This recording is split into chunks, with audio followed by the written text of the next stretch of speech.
All right, we are back with our flagship show here at the JPDL, episode 2 of the Flex Spot. We have returnee James McCaskey up there, owner of the Philadelphia Frauds. We have newcomer Mark Luther, owner of the Washington Kickballers.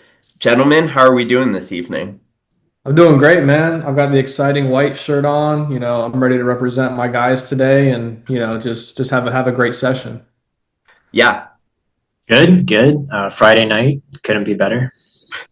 nothing better to do on Friday night than sit in our apartments and talk about fantasy football. Nothing better. Not like Will, who's out there at a wedding party. We're he's the loser in this group. So I think the big news of the day in the NFL was the B-Rob trade. And Mark, this kind of hits you on a couple different angles as a Christian McCaffrey owner and then also as a Commanders fan.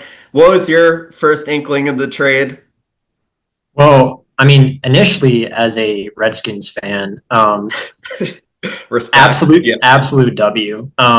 B-Rob is so washed, it's sad. And it's really disappointing because he has the emotional connection to the fan base because he got shot and then he came out to many men. We were like, oh shit, B-Rob. But he was just so washed last year, honestly. And the fact that we got a sixth for him when we would have just cut him otherwise, that's a W. In terms of my ownership of Christian McCaffrey, as soon as that news got leaked, you came to me asking for McCaffrey. And I think I said, quote unquote, I'm not worried about gimmick 50 Cent. I'm pretty sure that's what I said, essentially. So, bro, look, the second any news drops, I just got to go in and take the temperature of the owner. It doesn't even matter if I want the player or not. I just need to make sure that they're, see where they're at on them. But when did B-Rob get shot? Was it before 2 seasons ago? It was right before his rookie season started. So. How is he cooked? Shouldn't he be better now that he's healthier? I don't think it had anything to do with that. I think just for whatever reason, he was so bad last year. It was actually painful watching him. So I don't know. It was the last year of his rookie deal, right? So they got a 6 for nothing. Exactly. And I mean, we were talking about this in the group chat. I mean, he was so bad during the Eagles game, so bad. So I'm completely okay with it.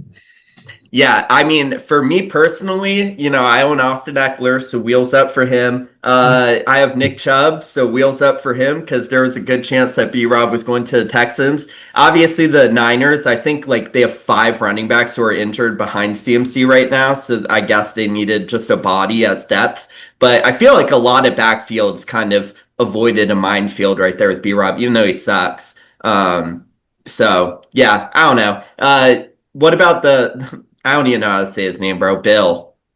What were we bro? If you go on fancy Twitter right now, I guess they have Emmitt Smith back there in the backfield, and he's a 6th round rookie or something like that. Yeah, it's crazy. So the reason he was a 6th round pick, he's honestly a pretty decent prospect, but he essentially missed all of last season, and I think he might also be a 5th year senior. I want to say at the very least he's a senior. So he's kind of old, but I mean, he's pretty fucking good. I know it's just preseason, so I don't want to hype it up too much, but I mean, obviously you got to trust the front office. If they're going to let B-Rob go, then they have confidence in him. So. Yeah, I think they have a lot of confidence in Austin Eckler. I think they see a 1,400-yard season from him, maybe 18 touchdowns. That's what I see. I saw his touchdown the other day. I mean, all 3 of us would have scored on that play. The Commanders' offensive line, Redskins' offensive line looked they were moving bodies out there. And if their offensive line is going to play like that, I know, James, you're an Eagles fan. Are you worried at all about the division? Worried at all about the Commanders? No, absolutely not. Yeah, no, I mean they might have. It's so boring. You're just boring. It's not even there's nothing to even say to an Eagles fan. It's Howie did it again. It's yep. Yeah, every year we get some stud on the defense because everyone in front of us just drafts an offensive player. So we get the pick of the litter when it comes to the top defensive prospects. So that's all the hype right now in Eagles camp is Jahad Campbell and seeing. I mean, quarterback 2 is going to be an issue. So Yeah, don't worry. I'm sure John Mechie will go for 1,400 yards now. So probably, you don't go worry about that. Got cucked bad. All right, so let's move on to the art preseason news. I know there's a couple of games going on right now, but yesterday we saw the birth of a star. I know he was already ascending before that, but really, if you just watched that game last night, Jackson Dart, man, I mean, my eyes are fluttering. He's like, he has it. Like, you don't Yeah. gotta talk yourself into it. I feel like Drake May is a good example of a guy who like has it, and it's like you watch Drake May and you're like, oh yeah, I see some of the tangibles, I see the physicality, and you kind of talk yourself into it. Jackson Dart, if you watch that game last night, I don't know how you come away thinking he's not a franchise quarterback. But I know we got a hater in here. I know we got two divisional opponents. I'm ready to go to war for my guy. Hey, before we get into the negative, I will say, like, I didn't really watch a lot of his stuff before last night, and like, I mean, he was dropping them in there for Hyatt. I think Hyatt should get buried alive in New York. He had Yep. some bad drops there, and had the audacity to celebrate when he caught that one from Winston. But no, Jackson Dart looks like the real deal. First of all, Hyatt's wearing number 13. I don't want to see another Giants wide receiver wearing 13, especially not Jalen fucking Hyatt. All right, like if Malik Neighbors wants to wear 13, go ahead. But post Odell, you got to represent that jersey. You can't be giving it out to Absolutely. anyone. All right, Mark. What do you got to say? I'm gonna just provide some factual context to all this. Okay. So first of all, you have to view Jackson Dart in terms of his draft capital, because as we know, especially for quarterbacks, draft capital rules, right? So at first you might say, "Oh, first round QB," right? Yep. But that's not it. What's more accurate is first round quarterback with a pick 20 or over, because really he's a late first, and that Right. does definitely separate him, right? And look, I'll fully admit that teams trade up into the first round to draft a probably second or third round quarterback to get that extra year at the end of the rookie deal. I'll fully admit that. Okay, so we're kind of on the same page there. Mhm. I just want to have a quick recap of the history of recent late first round QBs, okay? Okay. So in the last 11 years, there's been 6 that have been drafted in the first round and the 20th pick or later, okay? Johnny Manziel, Teddy Bridgewater, Dog. Paxton Lynch, Lamar Jackson, Jordan Love, Kenny Pickett. So I'd put Lamar Jackson and Jordan Love over here, and the other Fair 4 hit. over here, right? So we're Yeah. looking at like a 33% hit rate, essentially. Right. Now, I don't know if you guys have watched Jackson Dart, but he's not Lamar Jackson, right? No. And I think it's also Nope. pretty fair to say he doesn't have the arm talent of Jordan Love either. So if anything, I see him I falling wouldn't go that on the other far. side than Jordan. Jordan Love have arm talent. That's why he got drafted. That's all he has. He has no legs whatsoever. I mean, all right. I love the facts. For me personally, narratives are way more important than facts. Okay, and when we start talking about draft capital, best quarterback of all time is Tom Brady. Let's just throw that out there. But like, there's always busts. You look at the top of the draft. You look at Josh Rosen. You look at Anthony Richardson and stuff like that. Also, Will Levis didn't make your list. Wouldn't he have applied? I don't think Will Levis was. Wasn't he the last pick or was he first pick of the second round? I think he was a second round quarterback. Yeah. Oh, maybe it was the first pick of the second round. But like, yeah, no, I mean, I don't think he's Lamar Jackson. I think he reminds me of Russell Wilson. And it's funny that Russell's the starter there, but he's Russell Wilson with aura and like with confidence and dog, because Russell Wilson's the biggest fraud. He's like Russell Wilson's the LeBron James of the NFL without like the superstar talent, just in terms of being corny, just in terms of being a fake fraud, and all that stuff. Like, I don't know how anyone walks into a locker room and respects Russell Wilson as a quarterback, which is probably why like the defense all hated him in Seattle after he lost that Super Bowl. Like Sherman, Earl Thomas, they all hated him. I don't see how it happened with Jackson Dart, but for me, it's not even about Jackson Dart. It's about the situation he's in. He has neighbors. He has the top 5 wide receiver. He has a head coach who needs him to work out, and a head coach that I think is like really good at offensive play calling. Obviously, he developed Josh Allen. He's probably closer to the McVays of the world or to the Shanahans of the world than we give him credit for, because he had to deal with Daniel Jones for all those years. So Yeah, down to the playoffs too. he did. That was He made Daniel Jones a playoff winning quarterback. So I don't know. I think it'll be interesting. But what I do know, it doesn't matter if he's good, because for the next month he can't drop in value. And I already got offered Herbert in the first for him and Jared Goff, which I turned down. Would you guys have accepted that? Yeah. Wait, who has Herbert right now? Chris. Of course it's Oh, Chris. obvious. Okay, that makes sense. Yeah. Herbert in a first for Goff and Dart. I think it's close. I think I can get more in a couple weeks, but I mean, I obviously would, but yeah. okay, wait, hold on. Okay, before we move on, I do want to say this. Jackson Dart might be good. Maybe he'll be good. But on top of what I already mentioned, the thing I'm about to say is honestly more crazy to me. So the reason everyone's been oohing and ahhing over him is because of his preseason stats, right? I want to tell you guys Daniel Jones rookie preseason stats. Okay. Okay. Daniel Jones in 2019, his rookie preseason, 29 of 34, so 85% completion percentage, 416 yards, 2 touchdowns, 0 interceptions. Mm-hmm. Absolutely balled out in the preseason. Yeah. You all know what happened to Daniel Jones. So You won a playoff game.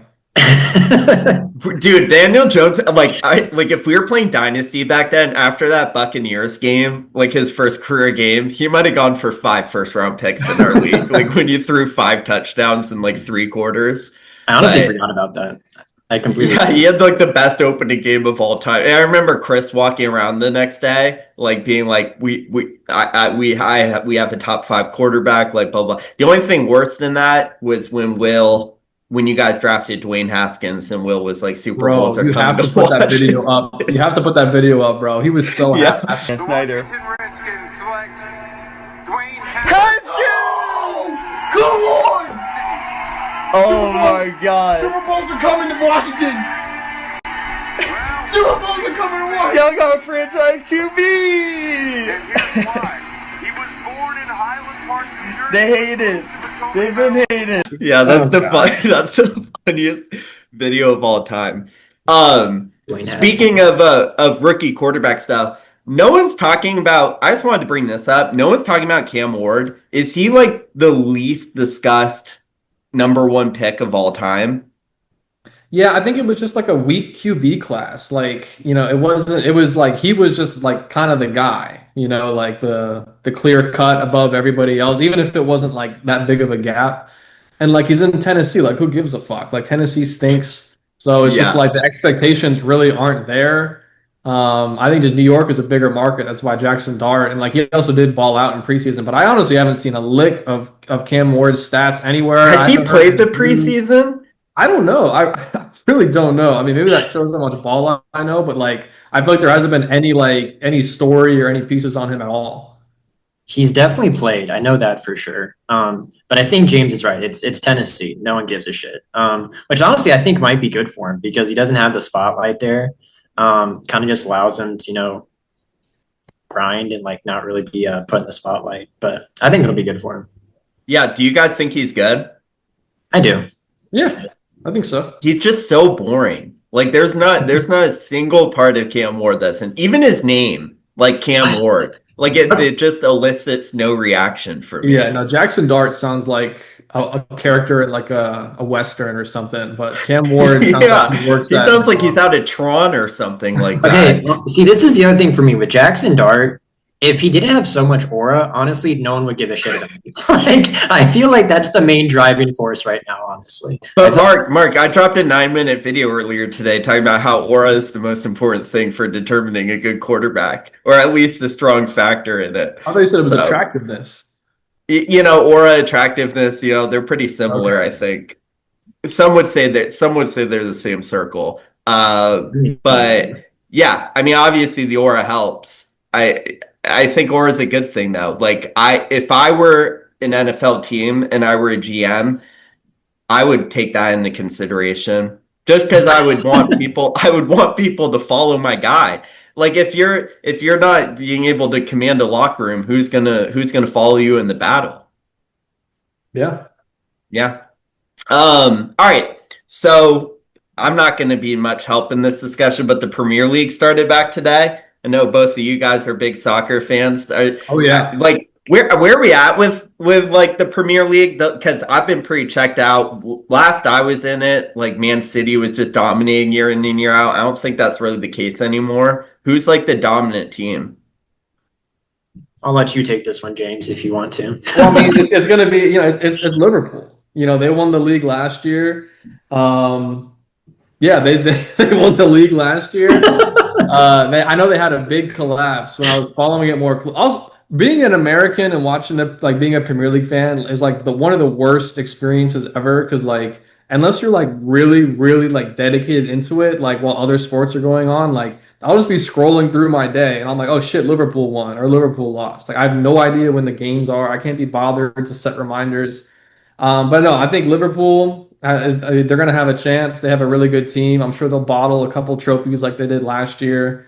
I know Chelsea is supposed to be really good this year. And I like to pick a random team to ride with. Last year it was Nottingham Forest. This year I'm riding with the Mexicans. I think all of them are going with Sunderland. So up Sunderland. What? I'm telling you, bro, I could put tweets up. Like they love Sunderland. So That's I think Chelsea and Liverpool are going to be the two to watch this year. Well, the reason I gave that to James is because he's possibly the most fraudulent Liverpool fan ever. They they literally signed Florian Wirtz for like 130 million this summer. I'm pretty sure it was a club record. And I added you, and I was like, James, and you're like, what? Like, I only care when the season starts. Also, I saw them in Philly. I saw them beat Arsenal in a friendly. So I've been to more Premier League games in the last year than you have. So I don't know. I'll let that speak for itself. I mean, that's not a Premier League game. It's a preseason game. But Yeah, it's a friendly. yeah, a little bit different. Two Premier League teams played, so I will say I in general agree with what he said. It'll probably be Liverpool or Arsenal. I feel like the only thing that could hold Liverpool back is the fact that Van Dijk and Salah have gotten a lot older. But they had a really good transfer window. Ekitike, Florian Wirtz, like I just said. And they also got rid of some bums like Darwin Nunez. So I think they're going to do good.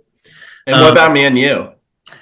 Okay, that first week pissed me off so much because Arsenal, I know I just said they're going to do good, and they probably will, but they're also probably going to bottle the league again because they still can't score goals. Like, they just can't score goals. The one goal they had was just the ugliest goal I've ever seen in my life off a set piece because they're set piece merchants, and that's the only way they can score. And it wasn't even like a header. Like, it went off Bayandier's hands, and then someone else tapped it in. Like, it was the ugliest goal ever. We dominated. We should have won.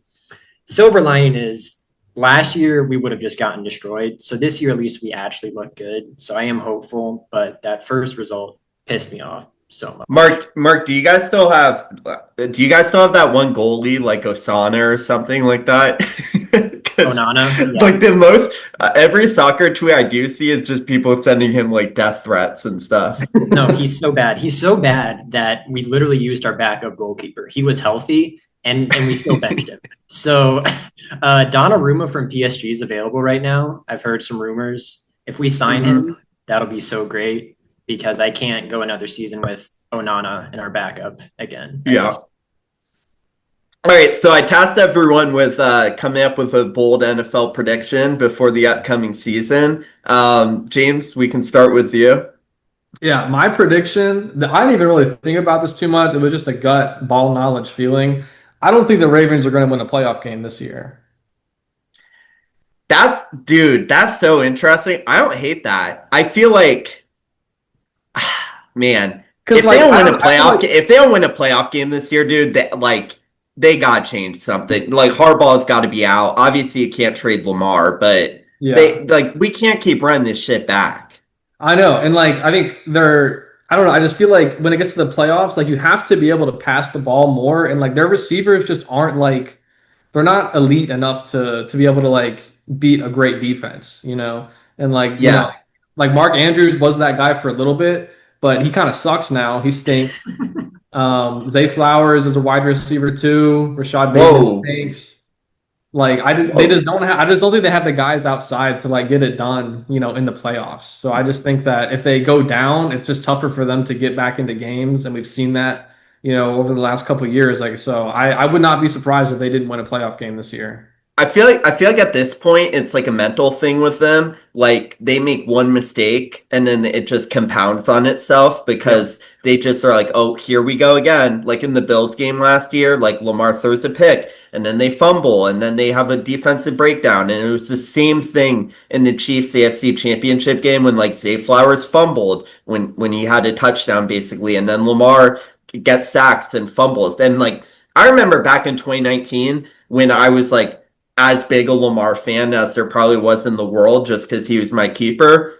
And that Titans game, dude, like I'd watched every Ravens game that whole season, and I was like, this is a Super Bowl team. And then the first playoff game, they lost to Tannehill, who was throwing jump balls to Jonnu Smith. And that honestly is the maddest I've ever been at a football game. I remember I threw the controller, and my mom was like, go downstairs, like get out of the living room. Like I remember I just like was shaking with anger. And it's just like they just lose all discipline and all characteristic football when they get into the playoffs. So I don't hate that. Yeah, I mean the Ravens are definitely notorious folders in the playoffs for sure. I feel like not winning a playoff game. I mean, it's a bold prediction for a reason. I guess just the one thing for me that matters is obviously who they play in that first game. Assuming they don't get the bye, if they're like the 2 seed versus like the garbage 7 seeds we've seen made the playoffs, then maybe that won't happen. But I definitely don't hate it for all the reasons that you guys said. I feel like there's not going to be a garbage 7 seed in the AFC because like there's so many good teams outside the AFC South. Let me take that back. Not that they're going to be garbage, but the Jets are going to be a 7 seed. So we'll see. We'll see if Justin Fields can knock out Lamar. Dear God. All right, Mark. What's your bold prediction? Okay, my bold prediction kind of aligns with my fantasy team a little bit, but it's Ashton Jeanty to get 1,500 yards and 10 touchdowns. Now, I know you may have just heard that, and it doesn't sound that bold, maybe. But wait, 1,500 combined or on the ground? On the ground. Okay. You know what I'm saying? So right now on DraftKings, for him to get 1,500 yards is plus 750 alone. His touchdown line is at over under 7.5. Unfortunately, it wouldn't let me parlay it because DraftKings is stupid. But if if you could combine it, it'd probably be like plus 1,000, which I think is fair to say that quantifies as a bold take. I think it'll happen, honestly. I'm pretty high on him. I agree a little bit with your take. I think you were talking about it was one of the trade videos. It was for Jeanty, and you said he wasn't Adrian Peterson, which I agree. Funnily enough, like 2 weeks ago, I saw a random reel on Instagram of Adrian Peterson Washington highlights. Yeah. Oh my gosh. Like, obviously, he was well past his prime at that point, but like he low-key had a career resurgence, and I forgot how he was. Like, he was tearing shit up. I was like, holy fuck. Dude, I sometimes like once a month will just go back and watch Adrian Peterson highlights, and my jaw like drops every time. All right, this is gonna sound bad out of context, but it's like he literally runs like a horse. Like it's like he just keeps speeding up past defenders, and it's like when he got into second, third gear, it was like the craziest thing. I can't even like comprehend it how good he was. And I don't know if you guys ever watch Oklahoma highlights. In college, dude, as a pure freshman, Joel Klatt, like obviously a big college football analyst for Fox Sports. You know, I've been scouting the 2027 draft class, and he said back then he was a quarterback for Colorado, and he was like the only 2 freshmen he's ever seen like that were Adrian Pearson and Jeremiah Smith. You know, so yeah, AP. I think he's the best football player I've ever seen probably in our lifetime. Like I know running backs aren't as valuable as quarterbacks, but as far as like pure football player, I think either AP or I was a little too young for Randy Moss. I don't know. That's actually an interesting question. Who do you guys think is like Aaron Donald? I don't know. No, I never understood. Like I mean, maybe I just didn't watch or care enough about like defensive linemen, but like I don't know. Every time I kept hearing Aaron Donald getting hailed as like the greatest defensive player of all time, I was like, bro, like who cares? You know? Yeah. He doesn't score fantasy points. James, bro, like I grew up watching like, you know, we all grew up watching like, you know, Ben Roethlisberger, Drew Brees, Aaron Rodgers, like 2010s. Like that was real ball back then. You know, like those guys were like the best football players ever, in my opinion. Yeah, no, totally. All right, I have 2. I wanted to come up with 3 hot takes, but I didn't actually believe in the third one. So one of mine is going to be like a lukewarm, bold, take, and then the other one's pretty hot. So I'll go with the first one.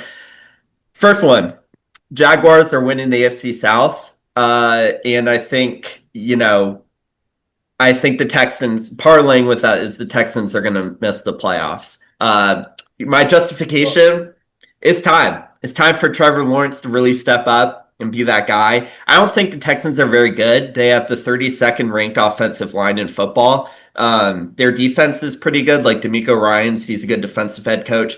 If Nico Collins goes down, that offense is cooked. They have Nick Chubb running, like, hey, my boy Nick Chubb, but they have Nick Chubb running the ball. CJ Stroud, he's really good CJ Stroud, like, if you put him on the Bengals, he would do exactly what Joe Burrow does. But, Mark, I think, brought it up the other day, like, Jaden Daniels is a creator. I don't think CJ Stroud is a creator. Like, he needs an offense around him because he'll just dice people up. I don't think the offensive line's going to allow him to do that.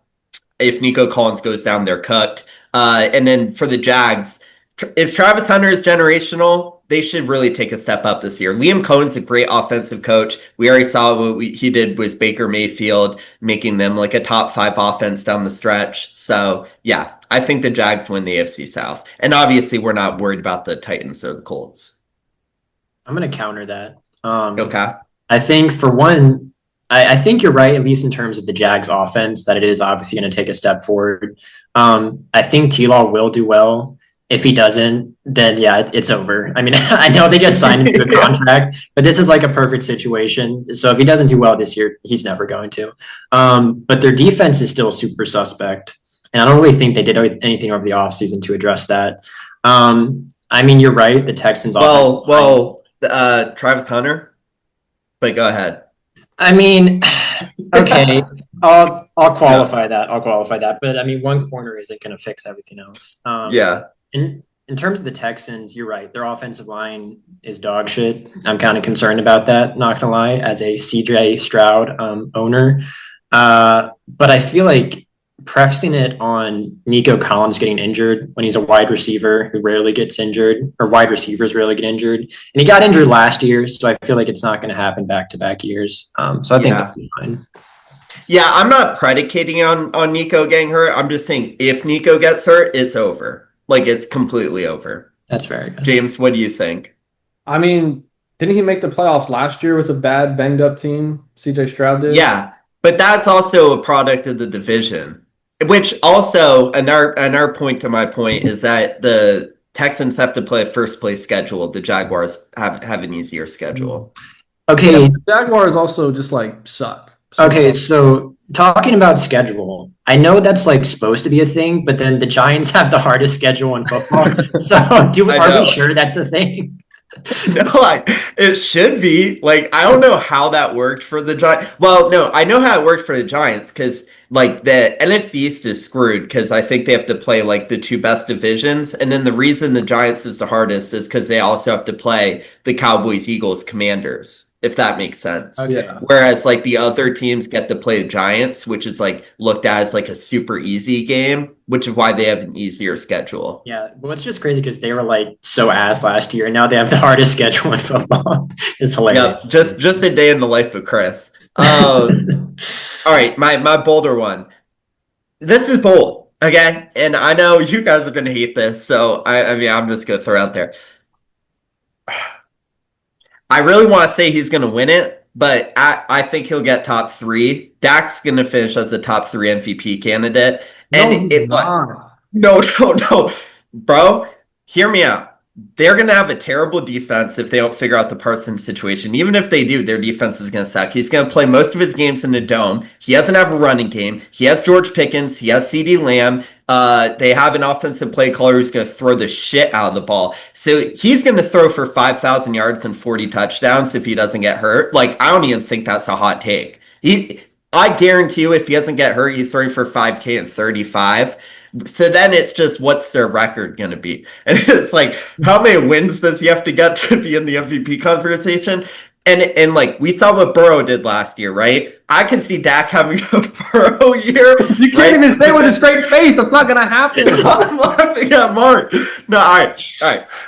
Look, he can have a Burrow year from last year, and they just need to win 11 games. If they go 11-6 and he puts up Burrow stats, they're not winning 11 games. That is not happening. At best, they're winning 9. At best, they're winning 9. Okay, then he wouldn't win MVP. He'd get like top 3. But if they get 11 plus wins, you gotta look at it the other way. if the Cowboys win 12 games, Dak's going to win MVP because they can't win without him being like the best player in football. I mean, yeah, that's fair, but that's like I said, that's not happening. So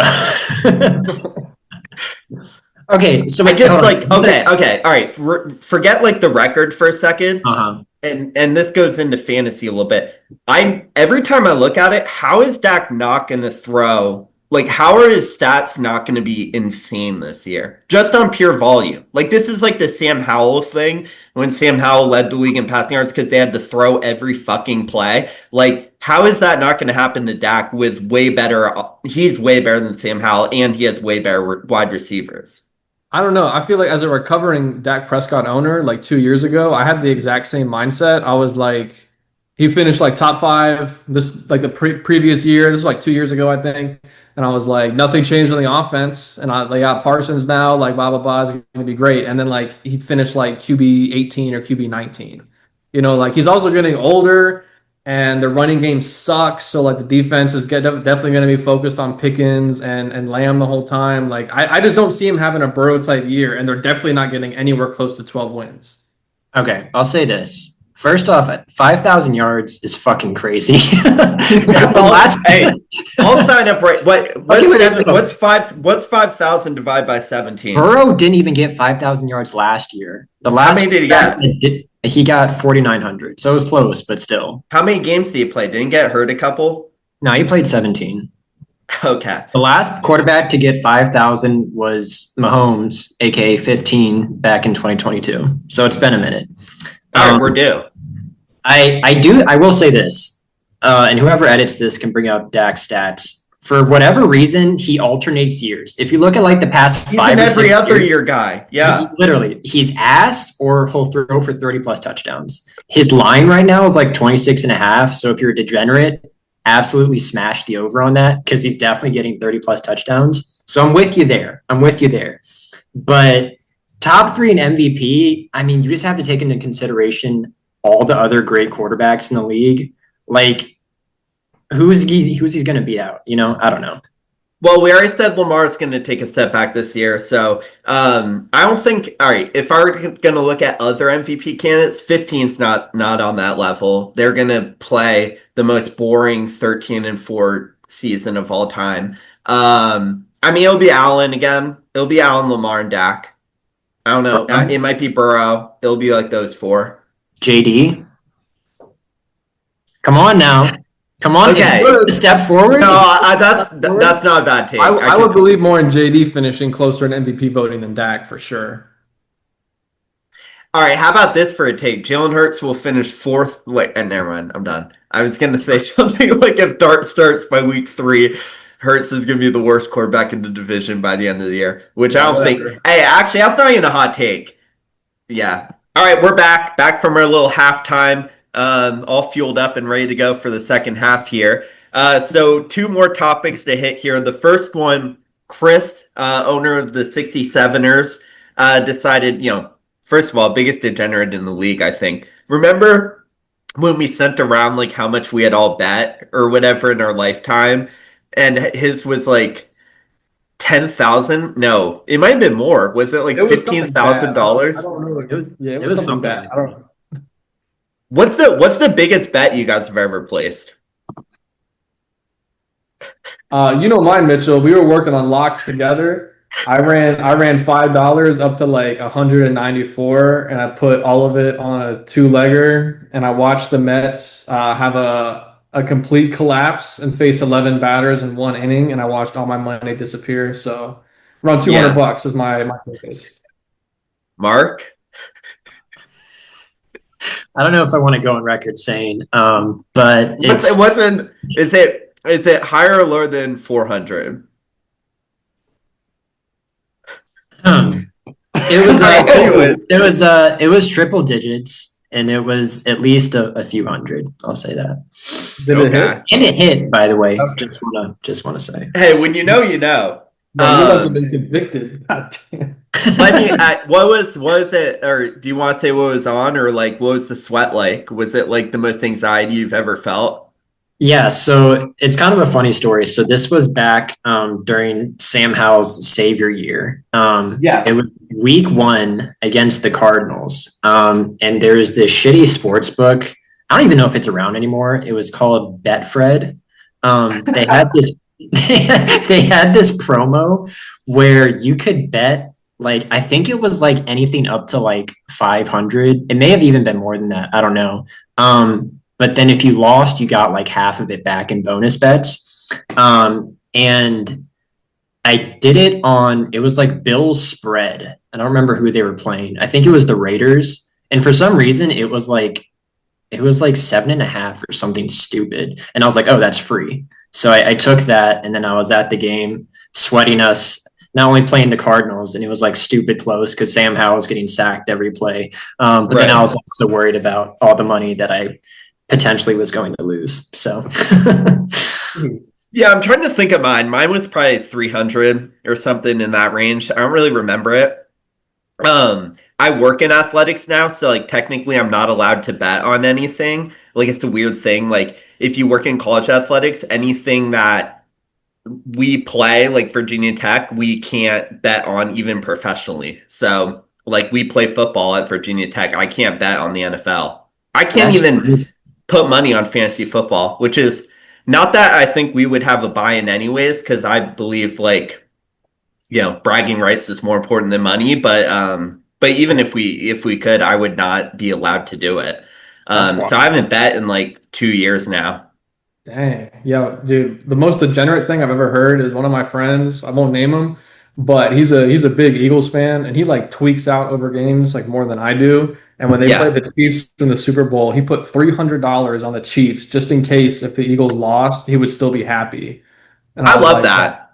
That's exactly how I would bet. Yeah, that's like the most insane thing I've ever heard. Yeah, I feel like that's gonna then make the win bittersweet because then I'm like, oh shit, I just lost $300. Like, what I'm saying. No, but no. You guys got it wrong. You got to reframe it in your head. You're like, I'm paying $300 for the Eagles to win the Super Bowl. Hey, when you put it like that, I can get behind that. That dude. I'm not gonna lie. When now I remember what my $300 bet was on. It was on the Lakers to win the NBA championship in 2020. I think no 2021. It was whatever year they lost to Jokic, so I think it was 2021. But I had them at like plus 800, and I put $300 on it because I was like, if LeBron wins this championship, I'm not going to be around anymore anyways. So wait, like you put $300 on a plus 800 bet?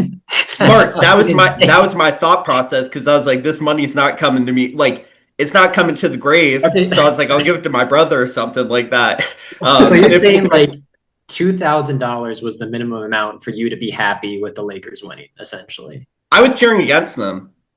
But that's what I'm saying. You had to put like $300 on a plus 800. I think that's math, right? Maybe my math is wrong. Yeah, it's like 24. Yeah, probably like 2,100 or something. Like that would, and I was cheering against them. Like when that bet lost, I was the happiest person in the world. I was probably sending stuff in the group chat. I was doing my yearly toast. Whenever LeBron loses, I do a toast by myself. I just take a shot of whiskey. And I'm like, another year of defending honor and integrity. So, yeah, another successful year. He's 23, year 24 coming up. I'm 20-3, in my opinion. Who has a better record than I do? We don't gotta go into the fake GOAT allegations, but yeah, Chris came up with over-unders for all the teams in the league. So I just want to go quick. Inkling, you have to pick over and under for each team. All right, Milkers 0.5. I'm gonna go over. I just think like losing 14 in a row is kind of like that has to be plus money, even though his team sucks. Yeah, right. No, I'm taking the over because is he playing Mikal twice or once? Twice. Yeah, he's getting one of those. Absolutely. Yeah. Mark. Definitely the over.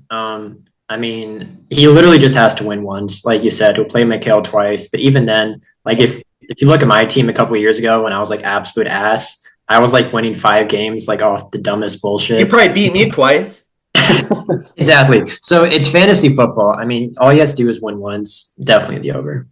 I'll never forget when you had, I think it was Tajay Spears scored 2 touchdowns in week 1, and I crashed the fuck out. That week 1 is like the most important fantasy week because that's like how your mental health, like if like by 1:35 on the first NFL Sunday, you're either like, oh man, like this is what we've been waiting for. This is, I love my life. Like this is why we do all this. Or you're like, oh my God, we wait all year for this. And like, I'm sure like as a Commanders fan over the years, Mark, you must have had a lot of moments like this. Like, why do we even wait for this? Why do I wait for my mental health to be ruined? So yeah, over on the Milkers, what about Chirac 1.5? Chirac over under 1.5. I'll take the over just kind of for the same reason. Also, McHale's team's a little bit better. There's only really like out of all of these, there's only 5 I'm super convicted about, and the over on the Milkers is one of them. But I still feel like for him to get 2 wins is just still too low. It'll probably happen. Yeah, I do think he's gonna realize quickly what type of league this is and how bad his team is, and he'll probably sell some of like the pieces he has and lose a lot. But I agree with Mark. He's gonna get 2 off some bullshit. Well, he got Jimmy Garoppolo today, so that'll help. All right, my line 4.5. Let me just say this is an egregious line. Like not even being like a homer or being biased or whatever. My team wasn't good last year, and I won 11 games. Like Chris needs to take coaching into account, and I'll say it right now. If it's looking like under 4.5, some of those 2027 firsts are going out the way because me and Will are the only teams in the league who have only missed the playoffs 1 time, and I intend to keep it that way this year. I know it doesn't look like that right now, but I think this line is egregious. But I don't know what you guys think. Yeah, no, I'm taking the over. Absolutely. I don't see you sitting with this team like It all should be season. 6.5. It should be 6.5 would be my line for myself. Yeah, this is, Chris just looks at face value numbers. Like, we saw when he picked his keepers, he threw everyone in keep trade cut mercilessly and just screenshotted it, and that was his lineup to keep. So Chris doesn't factor in anything else besides numbers. I love the guy, but yeah, he doesn't have a heart for this.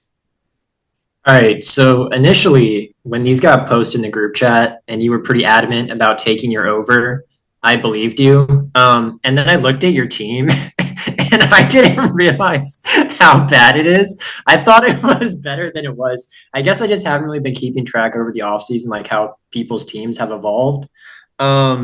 Yeah, right now you're projected 93 week 1. I know James just said numbers aren't everything, and that's kind of fair. But to get 5 wins, I feel like the only thing I'm worried about is if you make trades later on to try to win. But where your team's at right now, I'm taking the under on it. Yeah, no, that's fair. And I'm kind of joking. I'm not going to trade any 2027 first. I will not trade. I put it on record right now. I will not trade a 20. If I traded 2027 first, like shoot me, because if I have to stand for something, and that's the only thing I got right now. If you traded 2027 first, you have to go to a Mystics game. How about that? I should go anyways. I'll go anyways. I'll go anyways. I'll vlog my experience. The WNBA is popping off now, so it's not as bad as it used to be. I think this is an egregious line. One of those you can sneak in a green dildo. Dude, like, man, they're cracking down on that in the WNBA. But what a week! They took away you couldn't carry in bags anymore, and then somehow someone still snuck in a dildo. I can tell you how they did it. It doesn't take a rocket scientist to figure it out. Gotta be committed to the bet. I think this is an egregious line the other way. Vegas 5.5. You want to talk about a team that sucks. I mean, and I do this every year with Mills where I like underrate his team somehow. But, like, man, if the Bears or the Vikings suck, like, that's it for him. Because this team is really a 2-team. He has, like, Caleb. He has, like, I think, like, I don't know, a couple Bears. And then he has a couple of Vikings. He has, like, Addison and J.J. McCarthy and whatever. Just a complete Hawkinson, I think. So, I don't know. I would go under on this. Yeah, I would take the under too, because even if Mills makes any trades, I just don't see them like being any like big like him pushing his chips in or anything like that. I just see them being little pivots, nothing that's going to put him over like the majority You of the should team. go the other way and just tear it down. I know, yeah. No, I mean, and this might be insider information, but I have a good source over in Vegas saying that they're definitely going to be a seller at the deadline. So be on the lookout for that. Definitely the under. I think right now his team's actually kind of decent, but I think a couple weeks in, it's going to be really sobering for him when he takes a few losses, and then I think he'll try to sell. So, yeah, hopefully he actually makes a deal at the deadline instead of waiting till 12:01 on the clock. Not make the greatest trade in history. Probably he could completely undone his Herbert trade from a few years ago. This is a great. I think this is a spot on line right here. Was the Lax Bros at 6.5. This is one that I wouldn't touch personally. Man, I think this is a really good line. I'll go under. It's tough because he has a lot of his team is fun, dude. Like this is a fun team to have. I would take the under as well. Or I can't remember if you said over or under, but I'm taking the under. I think a lot of his new guys, you know, like RJ Harvey, Golden, Hampton, all of them, like it's going to take him a couple of weeks to really get the workload. Like we saw it with Gibbs when he like started off like barely touching the ball, which I think is stupid. If the guy's good, just let him play. But Yeah. I think following that trend, he's going to get off to a really slow start. So I think it's going to be the under. under as well. His team's really young, so he might not try to sell at all, but I do think he may want to try to push his draft stock up a little bit. So he's definitely not going to try to buy. He still has way too much draft capital. So if he does trade at all, it'll be to sell. Yeah, I will say Gil's team, like if Gil can somehow make the playoffs this year, I think he'll be like a dangerous sleeper team if he does get in, because his team should be pretty good by the end of the year. Another really good line here was the Grippers. Under. Chris said the Grippers. Is Vice City business. God damn, bro. Remember the relocations. This is what I'm saying. Chris is what a clown show owner. Under, James. Oh yeah, I don't even remember what the line was, but it's going to be under. Yeah. Under as well. No disrespect to my favorite trade partner in the league, but his running backs are ass, and he doesn't really have any depth. So under. Yeah, he has no depth. I'm gonna go over. I'll zig here. But I think that's a good line. I could see 8 wins. How does he have no? He has no depth and he has no picks. Like, how is that possible? Because he traded Mark. He did a no trade clause with Mark, and he was like, he told me his whole strategy this offseason was to get alpha wide receivers because he's tired of having wide receiver 2s on his team. Like having Jalen Waddle last year, having I guess Garrett Wilson was kind of a wide receiver 2 when Allen Lazard was there with Rodgers. But he was like, yeah, I'm tired of having these like sigma or alpha, non-alpha beta. That's what I'm looking for. Beta wide receivers. So, he gets JSN, he gets like Marv, just a bunch of okay wide receivers that are going to get a bunch of targets. But yeah, he has nothing left. So if this doesn't work out. The pick that was included in the no trade clause is his 2028 first. So that's still 3 years from now. Bro. So even though he'll get that back, he still has nothing in the next 2 years. Yeah. Boston Baller Brand 7.5. For me, this is a strong over. I actually think the brand has a really good team. Again, another team with no depth whatsoever. But you guys already heard what I said about CD Lamb. I think he'll have a big season. I like his wide receivers. I think Devontae Smith could really step up this year. JT probably has one more elite year. I don't think James has a tight end, but yeah, I would go over pretty strong on this one. Yeah, I think James, I wouldn't touch this line at all, but I do think he's going to have the most consistent team every single week. He's going to score he might have one boom week throughout the year, but I think his team is just going to score the same amount of points every single week. So that's going to get him at least 6 or 7 wins. But I would say under because there's just not a lot of no one too special on there. But it's a fun team and they're going to win some games. I'm going to take under, but it's really splitting hairs here. I think he'll probably finish with 7 wins, right on the line. I just don't love the lack of depth. So when those bye weeks hit, or if he gets any injuries, it might be difficult for him. Yeah. All right. Final 7.5 line here is Ethan. Man, you talk about depth. Yeah, all these teams don't have depth. Ethan has the most depth I've ever seen. I mean, his bench could be a starting lineup for like at least a third of the teams in the league.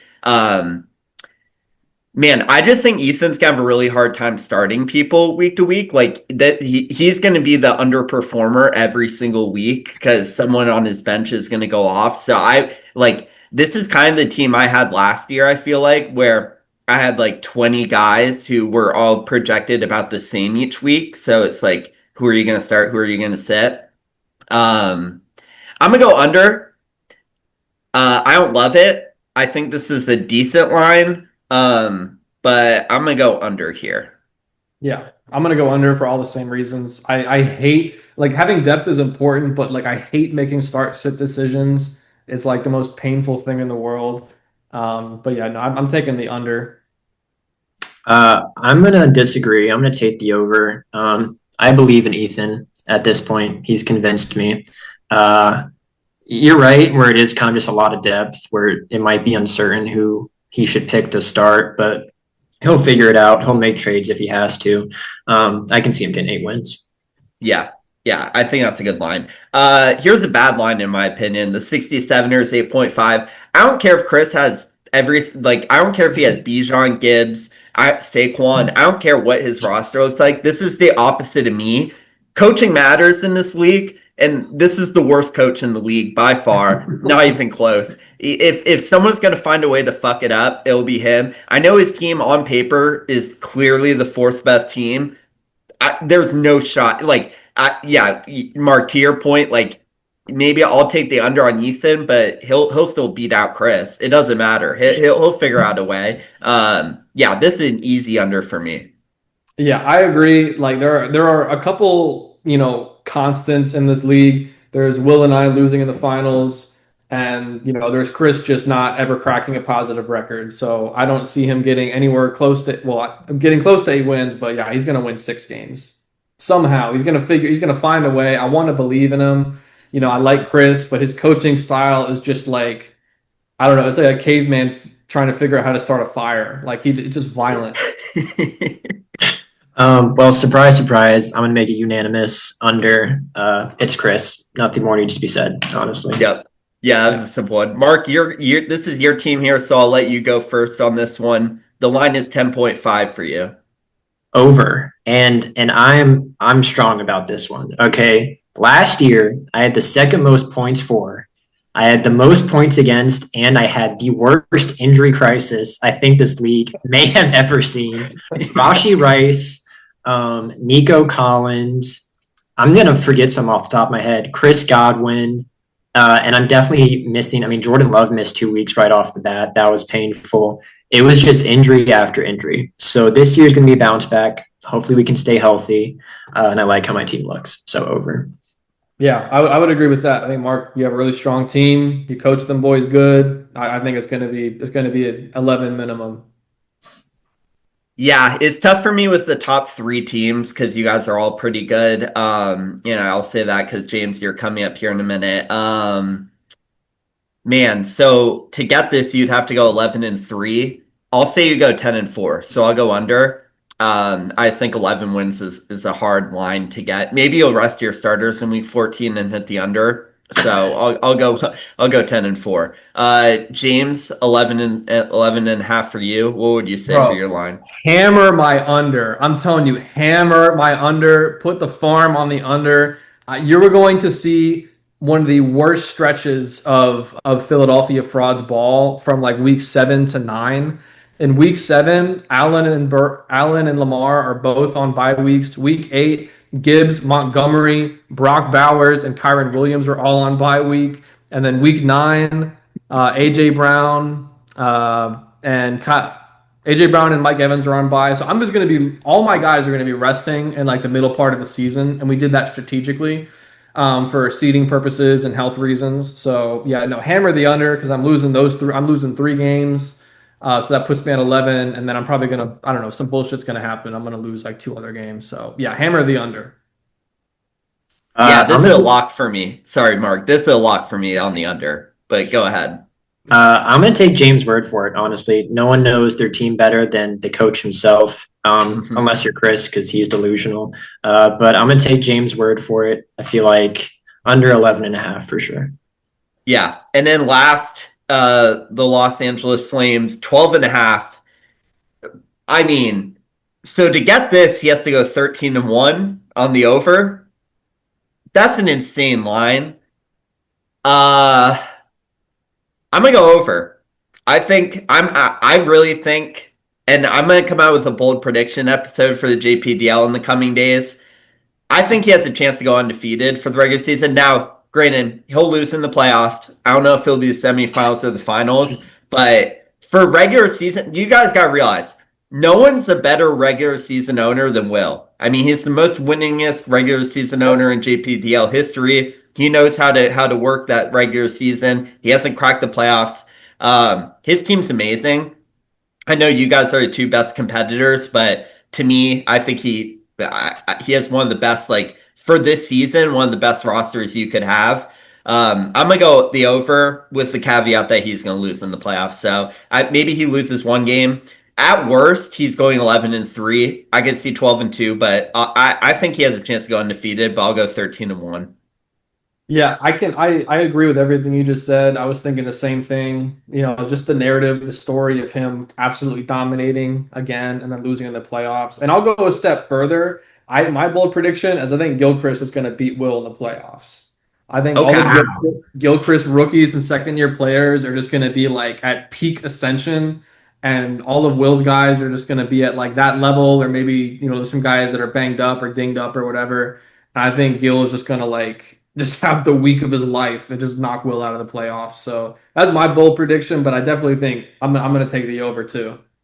That would be crazy. I would love that. I'm gonna take the under. I know purely from a numbers standpoint right now, Will's projected 160, and the second closest is me at 144. So obviously there's a massive gap there between Will and everyone else. I don't know what his bye week situation is like, but he's just so running back heavy, and we all know who gets injured, running backs. Right. I don't know who it's going to be, but I feel like it's going to be someone, and all he has to do is lose twice. So I'm going to take the under on that. Yeah, smart money would be on the under, like the sharps would be on the under. I just like for the narrative, I could see him yeah. I think the smart money's on the under, but I'll go over. All right, last topic here. We're about to go watch it probably. So the JPDL Madden franchise, we're into the divisional round. Jets, you guys have to face Lamar Jackson and the Ravens. Me and James, we're on the Patriots. We get CJ Stroud and the Texans. Who's to say who has the harder matchup in the divisional round? Okay. But The Texans are this whole thing's a clown show at this point. So I don't know how many times we'll sim this. I don't know what's gonna happen. I'm sure like Lamar will he had to take a shit at halftime and Tyler Huntley had to come out in the second half or some shit. Like the way it's been going recently, or like CJ, the Texans picked up Jamar Chase from whatever, from the waivers or something to come in for this game. This whole thing started out great, and then everything has gone the Jets' way. Will's gone in, he's changed every input to help the Jets. So I honestly don't know what happens, but I'm going to predict that we're facing each other in the championship because Will just does anything for content, and if you think he's going to pass up the opportunity for us to play in the championship, it's not a simulation. It's just Will ball right now. Yeah, I mean, he openly admitted that he did everything in his power to get his fake character more stats and more targets. Mark, and you're like Calvin Johnson too in this league. Yeah, I'm pretty OP, honestly. I think right now Ethan is the league leader in yards, but me and him, we're a crazy combo. Ahmad had an absolutely ridiculous game against the Chiefs. As we all know, it's going to ride on him again. So if he's ass, we're going to lose. But if he pops off again, then we'll win. But yeah, like you were saying, Will is literally Adam Silver because he is like essentially the commissioner of the league with how he runs shit. And it is pure narrative based. And it's kind of invalidated the league a little bit. But I mean, if we both make the Super Bowl, then what you going to do?